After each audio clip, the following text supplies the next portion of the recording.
First thing to say is just reflecting on what you said. We were very fortunate to have an apprentice in Alex and Isabella from the school, and I would give Isabella a job tomorrow. So that was fantastic. And the other thing to reflect on as well is that Isabella changed schools because the school she was at was not going to deliver what she needed to progress her life and her career.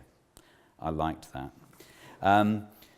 Some of the things that we had on our post-it list have been reflected, so I will probably do this in about 3 minutes. But there were a couple of key things that haven't been talked about that I will expand on. And this whole thing around identification of talent, in being inspirational, both from a business perspective and from a pupil perspective, we think is key. So there is this element of how you identify talent early. And we even talked about, maybe through Teen Tech, or some of the evangelists that we have here, we can create some sort of clearinghouse system where pupils can post their talents, their life experiences, where they're going educationally, so that local businesses can drill into that and say, actually, I can identify an individual that would be really useful for me. Anthony reflected that in Goss, they spend a couple of hours every few months discussing talent, but are they doing that in the most effective way? Are there vehicles that they could use where they could identify people early, bring them in or foster them through university or take them through an apprenticeship scheme? So there was this sort of concept of a clearinghouse where this could be done. And it may be that it doesn't have to be one clearinghouse, that it could be something that is done regionally, sub-regionally, within a city, within a given geography. So it's something that could be self-created, if you like. So there was that piece.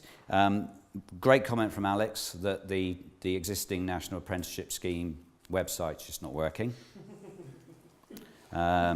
So that probably needs to be looked at. I know as an employer that we have our own.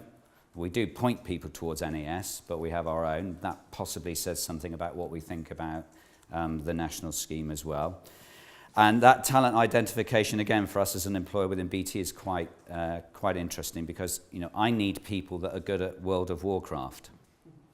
When we did the Olympics website, we were getting 9 million malicious hits a day. So I need people that can strategize and come up with, defense strategies for this type of thing that's going on. So it's very serious that the way that we traditionally do this is not necessarily the way we need to be employing people going forward. Those were pretty much the main themes, because I think other people have covered pretty much what we had. Can't think that there's anything else. That's me done. There were some good ideas. Yeah.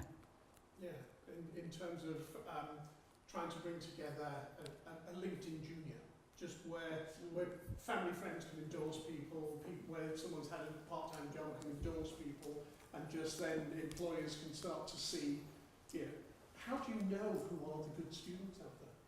Do you want to just say that just because you're on the mic, and I just know from experience that sometimes the off-mic things, it's harder for people. Do you want to just talk about that? Yeah, so it's similar to the clearinghouse principle. It's about how you might convert something like LinkedIn to be really focused around people that are going through education.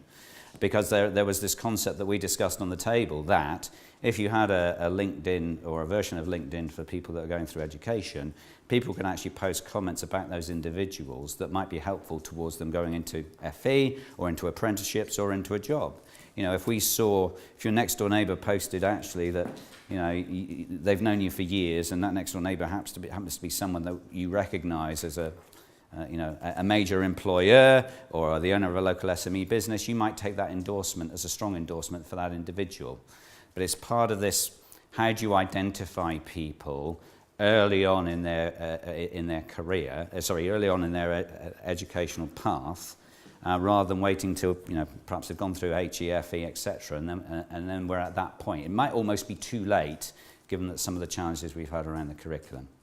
The other point as well that was allied to that is, from personal experience, I mentor at one of the schools in North Devon, and frankly, work experience is which restaurant are you going to waiter or waitress at. So there was something about, do we need the law or a greater, stick's the wrong word, but a greater encouragement for a wider range of businesses to really engage with the whole work experience scheme. Because at the moment, I just don't think that's working.